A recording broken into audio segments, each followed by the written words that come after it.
So let's bring it up for Tulsi Gabbard. She had a defense of women speech, and she did very well. Let's listen.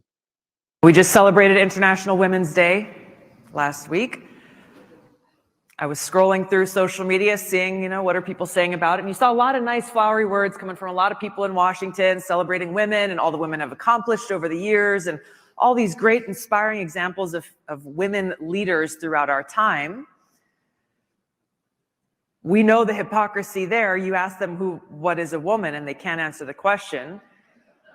And one of the people they chose to honor in the White House on International Women's Day was not a woman at all. It was a biological male. There are two major points here. Number one is there is no greater expression of hatred and hostility towards women than to try to erase our existence as a category of people and to minimize us to being a construct of anyone's imagination. Wow, she's pretty good, right? That's a great point.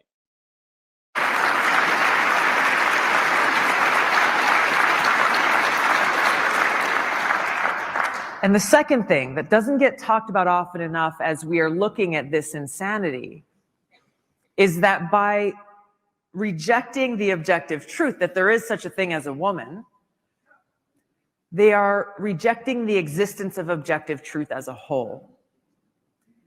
And when we remove... That's true, Tulsi. I mean, if you deny the existence of women, you're denying the existence of fact. And when you deny the existence of fact, well, that leaves things open for wild interpretation. Where do we go from here? Or where does the left go from there? Those boundaries of what is actually true and false, not my truth or your truth or their truth or whatever it is, that there is such a thing as objective truth, then we remove all the boundaries of our society and we end up in a position, what we're seeing right now, where what is declared as true is based on whatever those in power say that it is. Wow, that just sounds like exactly what we just talked about the pandemic, doesn't it? That just sounds exactly what we just talked about the pandemic. If we say there's a pandemic of the vaccine, well, that's what we said it is. Man, this thing here is the funniest thing I've seen on the internet in a little while, at least. Hey guys, it's Taylor. It's day 6 of girlhood, and look who I got, a new sponsor. Look at this cool Bud Light tower they sent me. Bud Light sent me so much cool stuff because they're so inclusive. All right, I can't take anymore, but if you have not seen that whole Tyler Fisher thing, you want to take it. You want to watch the whole thing. It's very, very, very funny. Tyler Fisher on Twitter. It only has like 500,000 views, so it should get more. Go watch the whole thing. Country Star pulls Bud Light from Nashville bar amid Dylan Mulvaney partnership. They aren't ordering it.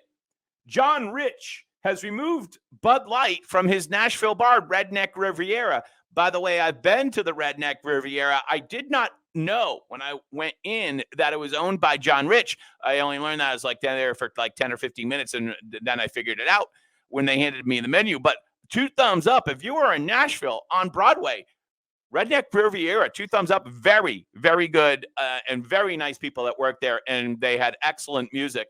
I tried to go back when I was at Nashville for the second time with my son, but you got to be 21 plus, and he was only 19 or 18 at the time, 18. So, you got to be 21 plus. I was just wanted to take him for lunch, but yeah, so 21 plus, that's just how it is.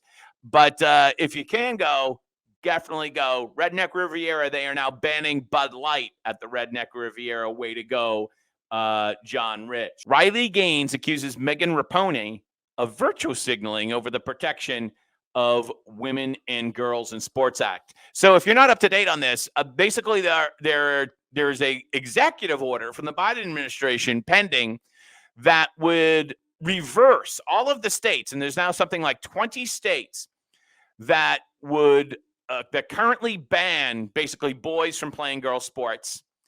And there's 21 states that have done that so far.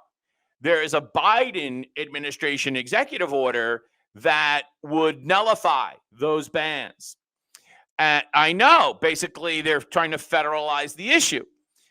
Now, in the House of Representatives, controlled by Republicans nominally, right, there is a other bill. This would have to pass the Senate, which in my estimation would be very slim chance of passing the Senate, which would basically overturn that executive order.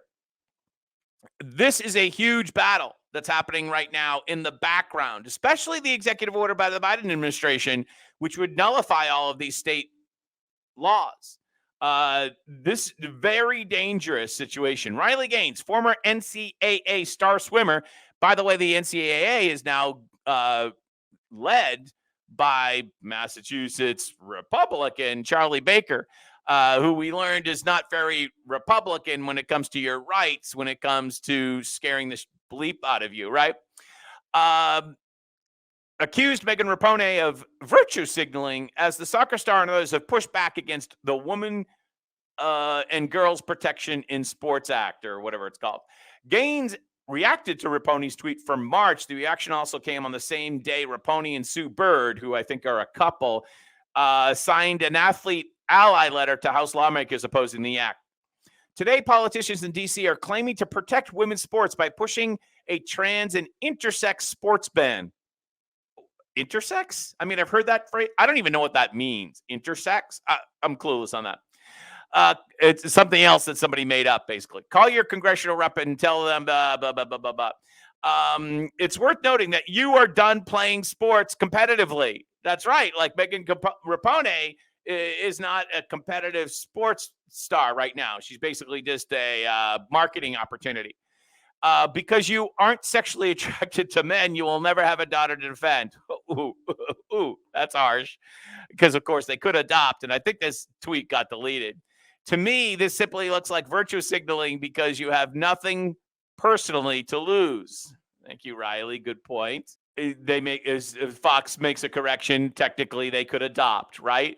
In respect to opinions that differ from my own, and everyone is entitled to think, speak independently, but can't help thinking that Megan Rapinoe would generally shiv any male who tried to take her spot on the U.S.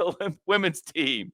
Yeah, can you imagine if a guy showed up, if we could go back in time to whenever Megan was actually playing? How long ago was that? It wasn't that long ago. A couple of years ago. And we had a man, let's just say 25-year-old man who pretended that he was a woman and wanted to play on the women's national team. What would Megan Rapinoe do? And Riley Gaines suggested she'd shiv him. Yeah, like get the sharpened toothbrush, right?